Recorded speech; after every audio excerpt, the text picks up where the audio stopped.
Halo, kembali lagi dengan channel saya tentang bicara soal investasi untuk para pemula. Hari ini saya akan membahas tentang pentingnya collection saham atau target 10 juta pertama. Jadi kita membahas collection saham dulu. Collection saham yang ada atau yang saya miliki yaitu yang pertama ada PT Adikarya, ada GoTo itu Tokopedia dan Gojek, terus Bumi, terus DILD, terus ada apa lagi Alfamart. Kenapa saya ngambil Alfamart? Alfamart itu produknya kan banyak, jadi di setiap kota bahkan di setiap kabupaten itu di seluruh Indonesia itu pasti ada Alfamart. Kenapa saya ngambil investasi saham di Alfamart? Itu salah satu collection saya lah. Terus dalam per bulan saya mencoba menyisihkan 300.000 sebulan untuk investasi. Kenapa? Karena kan dibagi lagi, kembali lagi ke video sebelumnya kan kembali lagi utamakan kan kebutuhan pokok dulu. Jadi ada yang buat bayar listrik, buat beli beras, beli bensin, tagihan BPJS dan macam-macam tagihannya. Itu tuh di total keseluruhannya berapa? Katakanlah kemarin kan 1 juta sampai gaji 1.300.000, otomatis yang 1 juta kebutuhan pokok, 300.000 itu bisa masuk investasi. Tapi lebih diutamakan dulu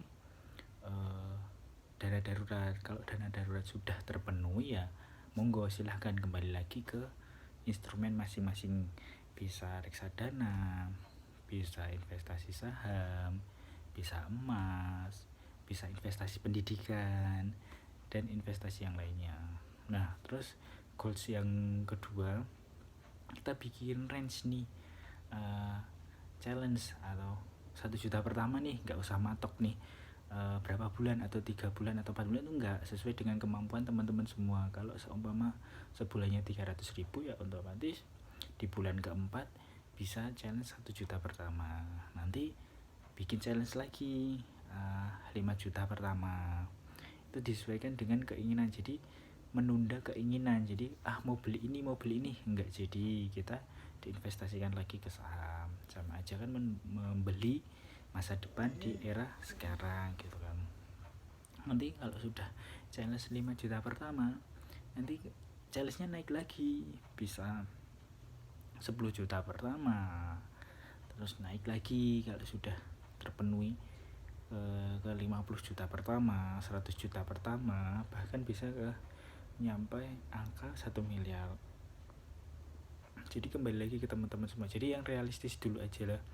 Yang penting ada progres, ada target, menunda keinginan sesaat. Jadi harus membedakan antara kebutuhan atau keinginan. Kalau emang benar-benar kebutuhan kan harus dipenuhi kan, namanya juga kebutuhan. Kalau keinginan kan bisa dipending lagi.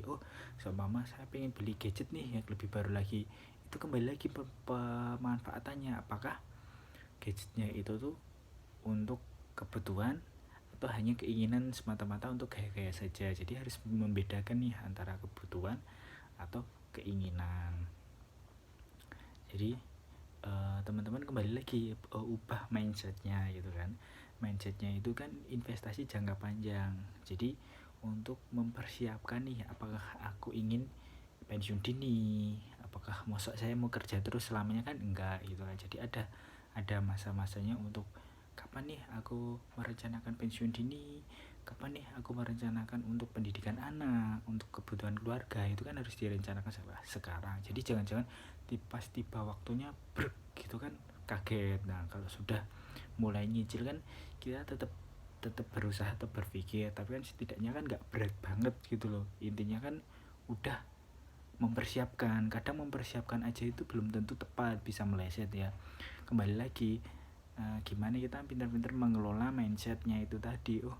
Bisa membedakan apakah ini kebutuhan, apakah ini keinginan gitu kan. Jadi intinya ya kembali lagi ke masa depan gitu kan, membeli masa depan kita di era sekarang gitu kan.